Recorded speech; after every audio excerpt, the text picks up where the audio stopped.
Alright guys, there's a couple things I want to do before I start in with the assembly. I want to make sure that I don't have any stray burrs on these wrist pin bushings I installed. Make sure they're all clear, and I'm going to get some white lithium grease.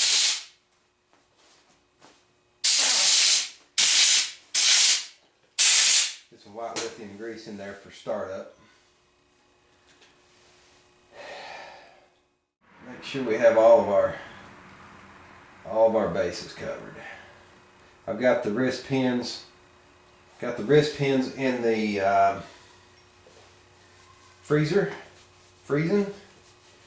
and I'm gonna go ahead after I get this oil changed and everything. Get my pistons, make sure they're really good and clean. The rings are gapped, so that's no problem. I'll get the rings on the pistons and we'll start putting this top end together.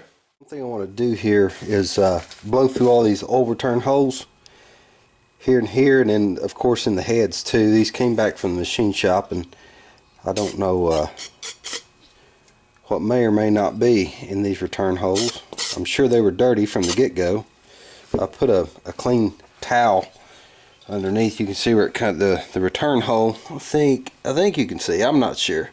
Anyway, you've got one here and here. It comes out under the piston, and you can see what came out of them.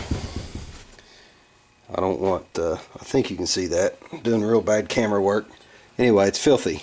I'm gonna blow through those again and follow it up with some air and follow suit on my heads and the other cylinder, both. Got everything. I went ahead and washed my cylinder walls down in case any particles, crud, whatever, stuck to the oil that was keeping those cylinders from rusting. I went ahead after I cleaned the holes out, sprayed them all down and re-oiled them. With that said, I mentioned before that I was cleaning up the head bolts. I got down to the last two and they were bad. I had to order another set. I don't know if you can see that or not. I'm kind of surprised. This one isn't as bad, but this one I'm really kind of surprised I got it out of the bike. When I started to clean on it, I realized what bad shape it was in, so I had to order a whole set of them. I went ahead and got chrome, not to be dressing it up. It's in a fancy bike for sure. You can tell that by looking at it. But just for the sake of not having to paint the new set, I didn't want to put these on raw with no paint on them at all and have the heads rusted. You can see what they do. At any rate, I'm going to go ahead and open these up and drop them in the head, because I am doing this repair with the engine in the bike. You'll see why later that it behoove you to go ahead and put these in the head and mount your rocker boxes. Alright, throw a little bit of throw a little copper coat on these rocker box gaskets.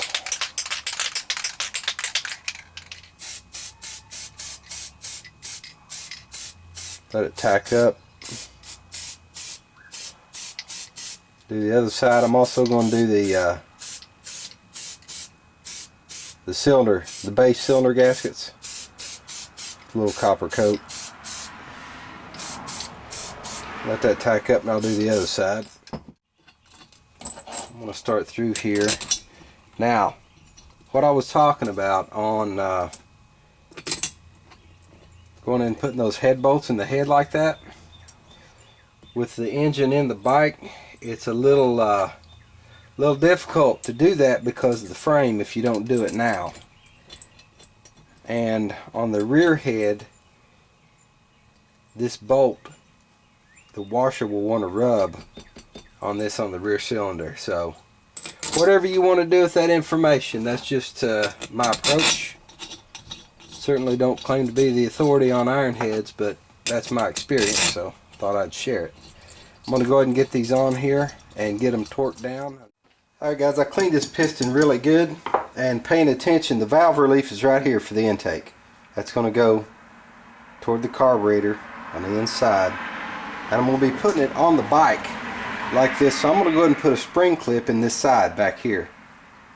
that way when I get this, when I get ready to install it, I'll have it right there. I can be able to put the wrist pin in. I already have the spiral clip there, and then I'll just load the other one in this side. So that's what I'm going to do.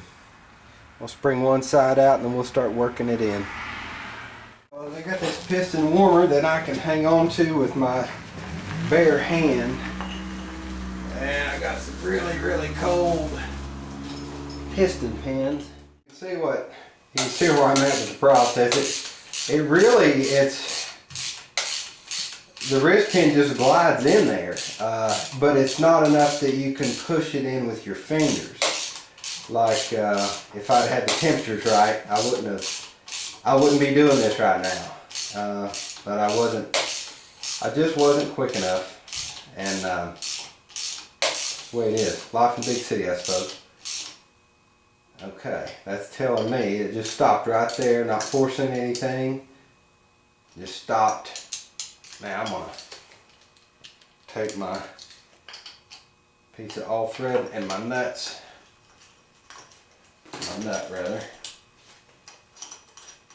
out of here, and I'll put my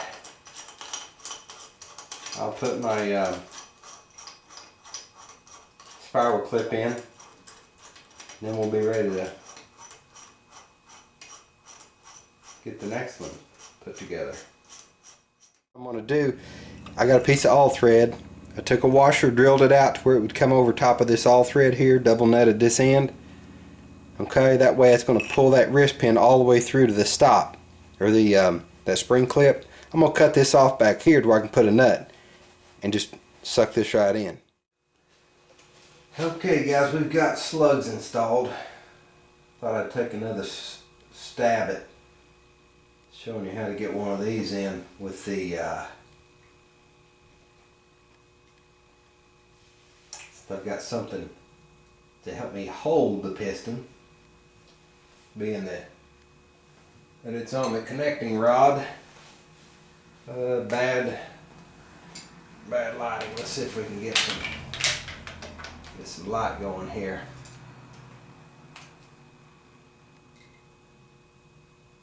Okay, we're going to start going round and round with the compressing this spiral clip.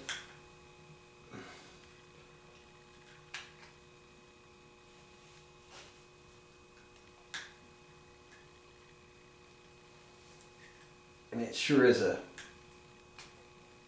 balancing act. It really is. Especially when you make progress and then it snaps out of place. That's super bummer.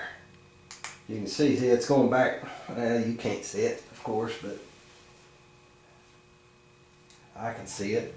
I can feel it. But it goes deeper and deeper into the piston and that relief. I've almost got it. Actually, I've just got a little bit of a tab there that needs to go in. Almost all of it's in there it goes. All popped in there. I want to go around and make sure that it's seated. Clean this out. You can see where it's a spiral, if there's a piece of it that's not seated, you'll see one of the layers sticking higher than one of the others. And you can just manipulate it with the end of your little screwdriver or whatever. That's good. We're in there. We're ready to put the jugs on it now. I've already got, I had all these rags on here to keep me from either dropping a nut or a washer or whatever down in there, and maybe a spiral clip. That would be a bad deal to drop something down the crankcase. But yeah, we'll make sure all the ring spacings, I've messed the rings all up where I've been handling it, so I'll have to get those lined back out, get the ring compressor on it, oil the rings, get the ring compressor on it, and then we'll pop the jugs on it, torque those down.